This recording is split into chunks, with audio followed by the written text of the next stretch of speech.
Este es un informe especial.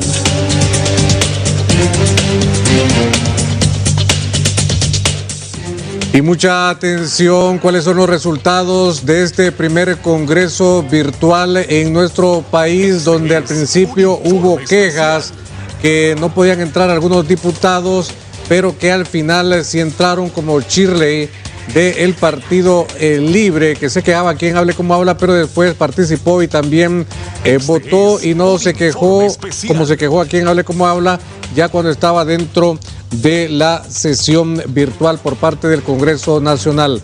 Todo lo que ha ocurrido, lo que han aprobado con el periodista Alex Cáceres. Alex, buenas noches. Buenas noches, abogado Pablo Gerardo Matamoros, Cecia Raquel Mejía. Buenas noches, pueblo hondureño. Hoy una sesión histórica por parte del Congreso Nacional. Hoy una sesión virtual, la primera sesión virtual de la historia del Poder Legislativo de Honduras, con presencia de diputados de todas las bancadas. En un inicio denunció a través de Hable Como Habla la diputada Shirley Arriaga de que no habían dejado que participara en esta sesión, pero fue totalmente falso. Vamos a mostrar imágenes donde sí ha participado la diputada Shirley Arriaga del Partido Libertad y Refundación. Tenemos las imágenes para que usted observe, porque uno de los titulares de nuestro compañero Jorge Bonilla hacía énfasis en que no habían participado. Al final sí participó la diputada Shirley Arriaga del Partido Libertad y Refundación para aprobar un proyecto importante de la ciudad de San Pedro Sula. Ahí estamos observando la imagen que pues evidencia la participación de la diputada Shirley Arriaga en la sesión del Congreso Nacional, cuando se ha aprobado un proyecto importante para San Pedro Sula. La diputada Shirley Arriaga participó y también los demás parlamentarios. Sí tuvieron problemas al inicio para ingresar a la plataforma, pero finalmente lograron participar los diputados del Partido Libertad y Refundación, quien tenían pancartas y hoy también protestaron, abogado Pablo Gerardo Matamoros, los diputados del Partido Libre. Miren, esta es la imagen de la diputada Shirley Arriaga, que sí participó hoy en la sesión del Congreso Nacional. Pero entramos ya a materia legislativa. ¿Cuáles fueron los proyectos que se aprobaron hoy en el Congreso virtual, en esta sesión legislativa? 1. Aprobar la autorización de 2 préstamos importantes, uno por $75 millones. Escuche usted, $75 millones y otro por $119 millones. 2 préstamos de autorización entre el gobierno de la República de Honduras y de igual forma el Banco Mundial. ¿En qué van a ser utilizados estos fondos? Para apoyar a las alcaldías con las transferencias, porque no hay fondos para apoyar las alcaldías, y de igual forma seguir con el programa de Honduras Solidaria. Pero hemos contactado esta noche a la secretaria de Finanzas para que nos brinde mayores detalles del uso de estos $119 millones para un préstamo y otro por $75 millones. Nos escucha a esta hora de la noche la secretaria en los despachos de Finanzas, la licenciada Rocío Isabel Tábora. Buenas noches, licenciada Rocío. De 119 millones de dólares, que es apoyo presupuestario del BID, pues la pregunta es ¿en qué lo vamos a usar? Porque este es apoyo presupuestario. Pues un fuerte componente de esto, más de 100 millones de dólares, va especialmente para ampliar un medio mes o hasta un mes las transferencias a las municipalidades para el programa Honduras Solidaria. También va para poder tener los recursos para los subsidios temporales al empleo, que también ya se han aprobado y que pues el gobierno tiene que hacer frente a eso. Y también pues otras atenciones en salud para el tema de la emergencia, para completar. Y el otro préstamo, y ese mismo préstamo de 119 millones también está orientada para proteger la cadena agroalimentaria en el país en este contexto, y va desde proteger, apoyar productores de alimentos básicos que necesitamos y vamos a necesitar en los próximos Bueno, son los 194 millones de dólares que ha aprobado el Congreso Nacional en un tercer y último debate con el apoyo de las diferentes bancadas del Congreso Nacional. Pero, ¿con cuántos votos fue aprobado este importante proyecto, estos dos préstamos para autorizar precisamente al gobierno de la República de Honduras y el Banco Mundial en este endeudamiento o este préstamo?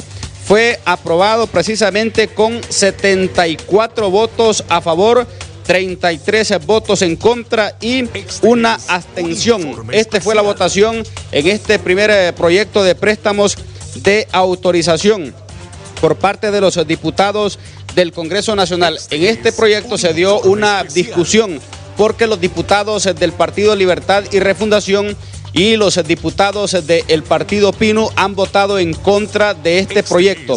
El diputado Jorge Calix ha manifestado que ellos no pueden autorizar este tipo de préstamos entre el gobierno de Honduras y el Banco Mundial porque no confían en los entes contralores del país como el Tribunal Superior de Cuentas. ¿Y qué le ha contestado el diputado Mario Segura, jefe de la bancada del Partido Liberal? Escuchamos. Pero la pregunta que yo quiero hacerle aquí a los del Partido Nacional, a los de Libre y a los liberales, Un informe especial. que los miembros que pusimos en el Tribunal Superior de Cuentas fueron gente de nuestros partidos, y aquí no nos le damos la mano entre gitanos ni misa entre obispos. Este es A ellos hay que pedirles cuentas, porque cuando los miembros electos por Libre y los miembros electos por el Partido Liberal y el Partido Nacional se quedan callados, significa que... Entre gitanos no nos leemos en la mano, le ha dicho don Mario Segura al jefe de bancada del Partido Libertad y Refundación que el Partido Libre, el Partido Liberal y el Partido Nacional fueron quienes se sentaron a negociar para poner los magistrados del Tribunal Superior de Cuentas, que entre gitanos no se pueden leer la mano, que sean serios con el pueblo hondureño y que en las entrevistas dicen una cosa, pero en la mesa se está negociando otra cosa.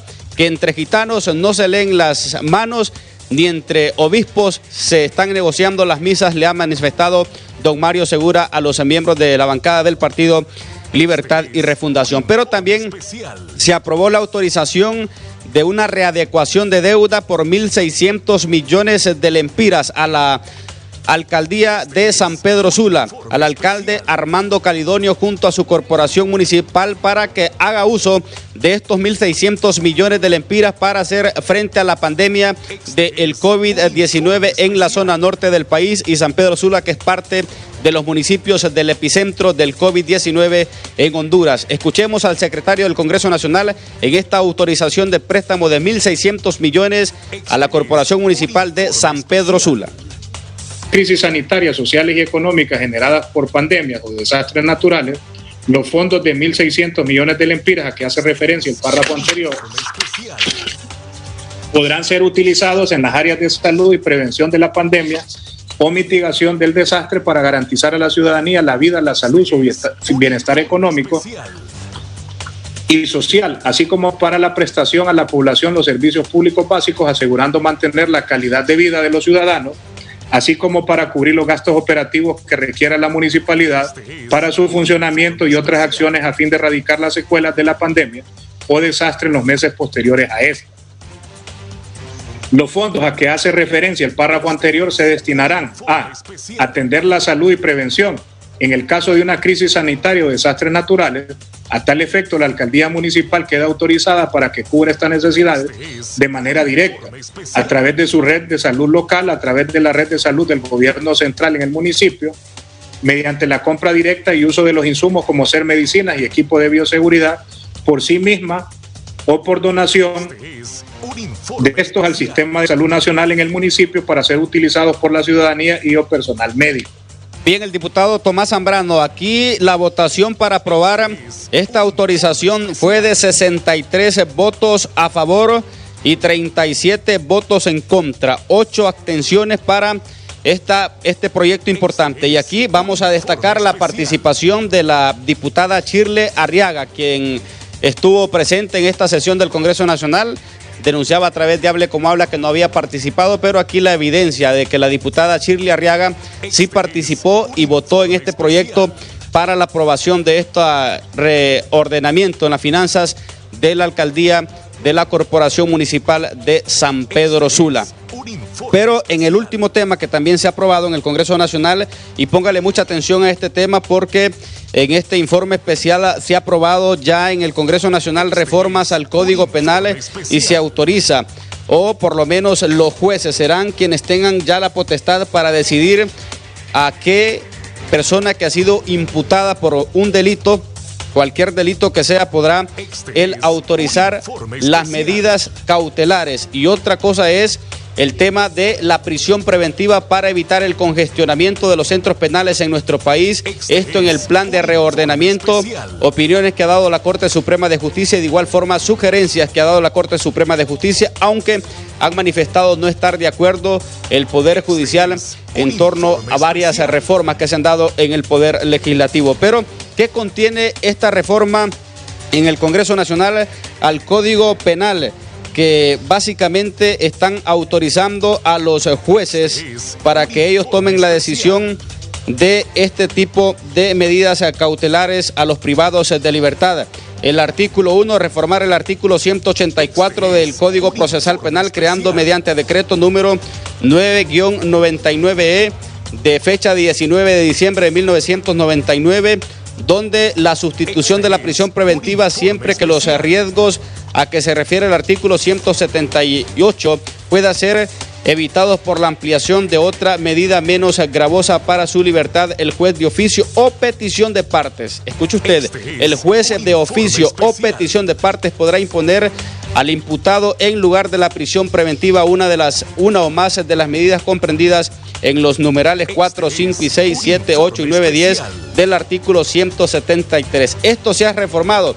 Ahí se dio la mayor parte de la discusión, 2 horas a los diputados debatiendo esta reforma al Código Procesal Penal, y que ha manifestado el diputado Mario Segura o el diputado Mario Pérez, quien es el jefe de la bancada del Partido Nacional, el diputado Mario Alonso Pérez López, en esta reforma a este artículo, porque están molestos los de las bancadas de oposición sobre lo que está ocurriendo con estas reformas a este código.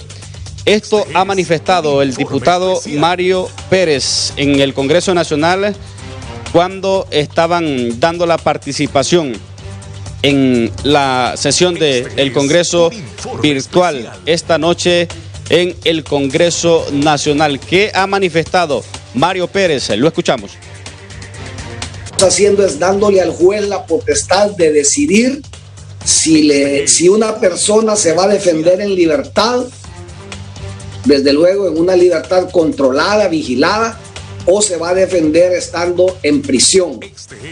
¿Y qué va a tomar el juez en consideración para tomar esta decisión? Va a tomar en cuenta la peligrosidad de la persona, el tipo de delito por el que se le acusa, si es un delito grave o no lo es, con penas altas o no con penas altas, si pertenece a un grupo delictivo organizado, a criminalidad organizada, etcétera, etcétera. Esas son las decisiones que el juez va a ponderar para tomar esta decisión. Si la persona tiene arraigo en el país, arraigo familiar que lo amarra a estar presente en todas las etapas del proceso.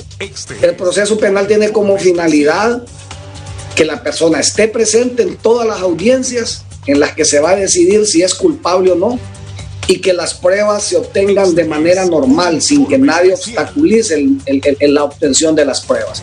Si esto es así, el juez podrá decidir reconocerle a la persona y darle el derecho constitucional que tiene de ser enjuiciado estando en una libertad vigilada, controlada.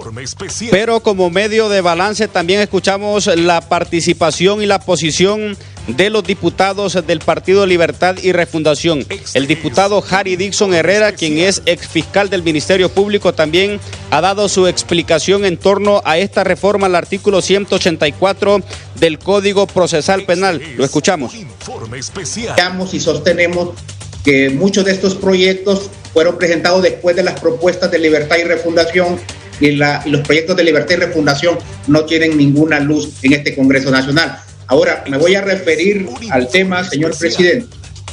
Estamos de acuerdo con algunos artículos. Creo que las personas que tienen problemas de salud grave, personas de avanzada edad, personas con diabetes o con otras enfermedades que podrían estar en riesgo de contraer el COVID-19, me parece que es correcto Ahora, aprovechar este momento para reformar el 184, regresarlo a su redacción original, eliminar aquel catálogo de delitos donde era prohibido dar medidas sustitutivas, me parece que no es correcto.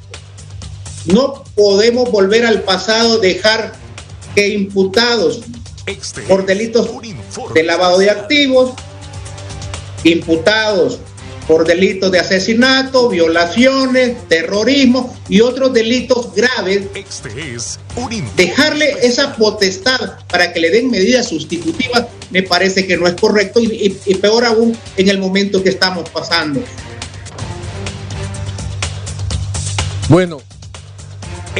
Son los proyectos importantes, abogado Pablo Gerardo Matamoros, Cecia Raquel Mejía, que se han aprobado hoy en el Congreso Nacional, 2 préstamos, un proyecto en San Pedro Sula y las reformas al Código Penal. Se ha convocado la sesión para el próximo miércoles a partir de las 10 de la mañana, siempre de manera virtual.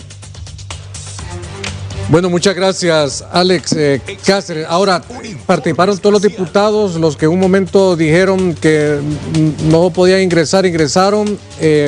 Dori Gutiérrez también era una de las diputadas que no podía ingresar al inicio, pero al final lograron participar todos, Alex. No lograron participar todos los diputados, varios de ellos tuvieron problemas para la conexión. El Congreso Nacional ha manifestado de que muchos es por la calidad del internet que tienen en sus viviendas y otros por problemas de energía. Bueno, sobre esta reforma al artículo 184 del Código Procesal Penal, ¿ya quedó aprobada? Ya quedó aprobado, abogado, en un tercer y último debate. Ha sido aprobado estos 4 temas que le he mencionado, ya quedaron aprobados en su totalidad. Como reacción tenemos a un abogado penalista, Alex. Estamos con el abogado Félix Ávila, experto en temas penales, para que nos dé explicación, porque han manifestado los diputados de la bancada del Partido Libertad y Refundación que este código o esta reforma está diseñada para que salgan varias personas ligadas a estructuras criminales y a bandas de corrupción, y que van a ser aprovechadas estas reformas aprobadas en el Congreso Nacional, que tienen etiqueta para favorecer a estos grupos de estructuras criminales y no descongestionar las cárceles con temas que tienen que ver con enfermedades terminales, que la propuesta se ha dado en torno al COVID-19. Abogado Félix Ávila, buenas noches. Sobre esta reforma a este artículo 184. Muy buenas noches. Sí, le escuchamos, abogado.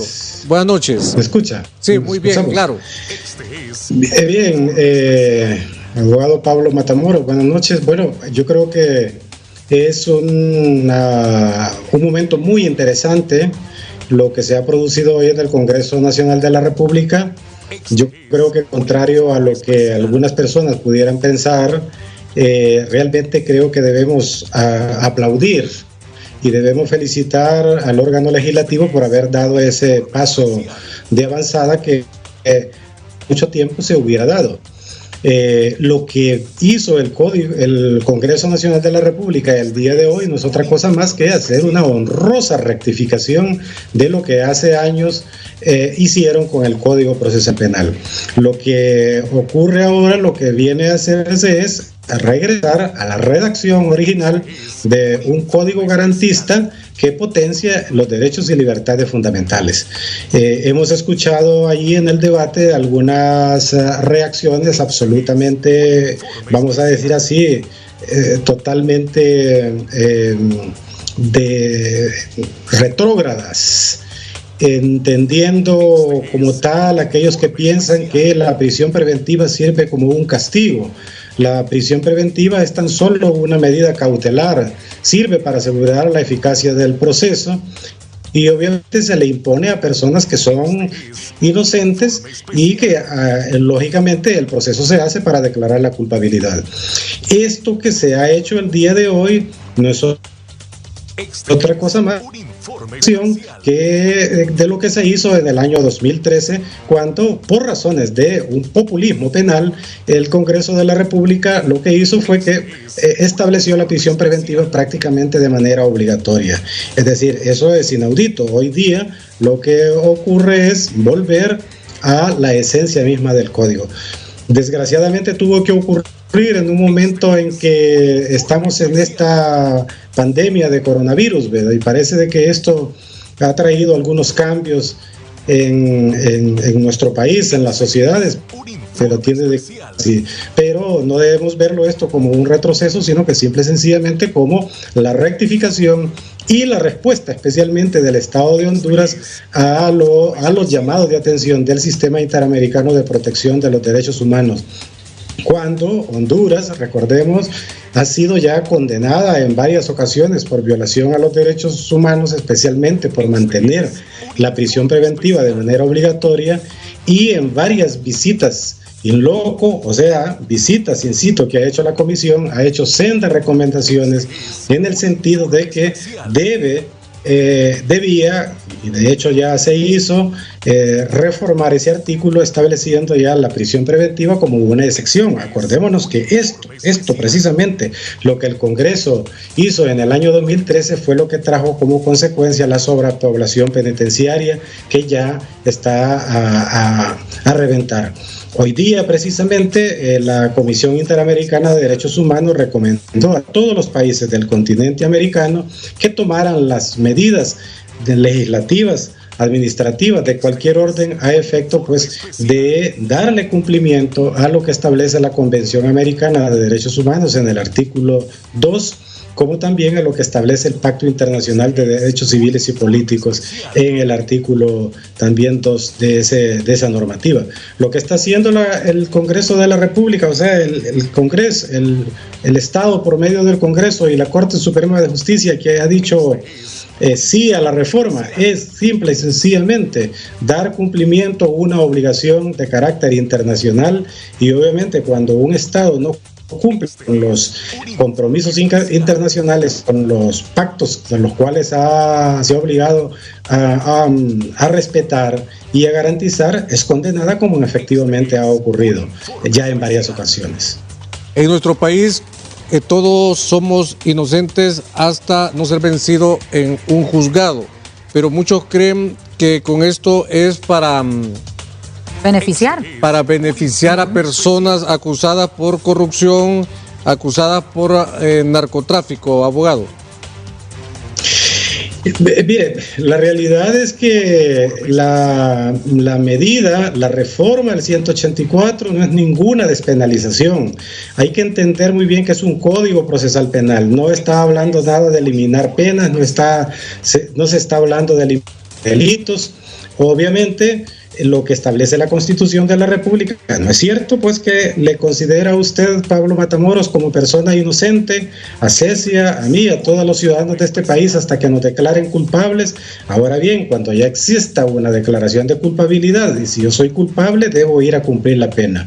Ahora, lo oprobioso que ocurre en un sistema como el nuestro es que usted puede estar privada de libertad 2 años y luego en un juicio le dicen que no es culpable, y pregúntese quién le va a resarcir esos 2 años y más de prisión preventiva si es que tuvo que pasar por un recurso de casación que le puede llevar incluso hasta 4 años de privación de libertad para que le digan que no es culpable.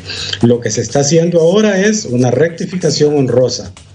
O sea, si en algún momento van a haber peticiones de revisiones de medidas cautelares de personas que están acusadas de ese tipo de delitos que ustedes dicen, lavado de activos, cualquiera de esos delitos, o un delito de homicidio o una violación, será el juez precisamente el que va a valorar la situación particular de ese privado de libertad, de ese imputado, para decidir si le impone una medida distinta a la prisión preventiva. Pero el decreto no es una orden para que los jueces empiecen a soltar a las personas. Lo lógico es que la prisión preventiva se imponga de manera excepcional. Usted solo tiene que hacer un ejercicio mental. y ponerse a pensar si usted fuera una de esas personas que están siendo acusadas por cualquier cosa, y si usted le garantiza al juez que va a estar presente en el proceso, que no se va a fugar, yo entendería pues que el juez obviamente haría lo correcto en no imponerle prisión preventiva, sino que cualquier otra medida que lo sujete al proceso. Podría ser el pago de una fianza, podría ser un arresto domiciliario incluso, o simple y sencillamente una medida de irse a reportar al tribunal cada vez que éste lo demande. El espíritu de esta ley, abogado, es que no haya tanto hacinamiento en los centros penales. De acuerdo a usted, ¿cuántas personas estarían saliendo para defenderse en libertad en los juicios? ¿Cuántas personas serían, por así llamarlo, beneficiadas? Mire, Pablo, la realidad es que yo no le podía decir eso porque este es un tema especial de prisión preventiva. No se trata de libertad condicional de personas condenadas, no se trata de medidas de preliberación, se trata precisamente de mirar los altos índices de la prisión preventiva en Honduras, como existe en muchos países del continente americano, donde el porcentaje de privados de libertad sin condena supera el 50%, cuando lógicamente no debe ser así. Los índices de privados de libertad sin condena deben ser a lo más aceptables, un 20, 25, 30% de los estándares internacionales. Ahora bien, no sé cuál va a ser el comportamiento de los jueces para la aplicación precisamente de las medidas cautelares. Lo único es que hoy vamos a tener ya, vamos a decirlo así, a partir de ahora, jueces independientes. Ya no va a ser una ley que le va a decir a un juez, mire, le están solicitando, usted solo puede imponer prisión preventiva porque eso es lo que yo le mando, porque yo se lo mandé hace tantos años presumiendo que esa persona que no la conoce, que no le ha dicho nada, que no ha visto su situación procesal, es o no, por decir así, fiable o peligroso para el proceso. Entonces, eso dependerá. La ley, o sea, los tribunales quedan autorizados de ahora en adelante para hacer las revisiones incluso de oficio de las medidas cautelares de prisión preventiva, y dependiendo de la circunstancia de cada caso y de la situación particular del caso, podrá decretar la medida sustitutiva que corresponda. Pero yo creo que no debemos ser alarmistas, debemos entenderlo muy bien, que esto es lo que ocurre en cualquier parte del mundo. Miremos lo que ocurre en los Estados Unidos, que siempre lo ponemos como referente. Allá en los Estados Unidos la gente se defiende en libertad, paga su fianza, le imponen otras medidas y obviamente va a juicio, y el día de que se le declara culpable en el juicio, entonces debe de cumplir la pena que corresponda.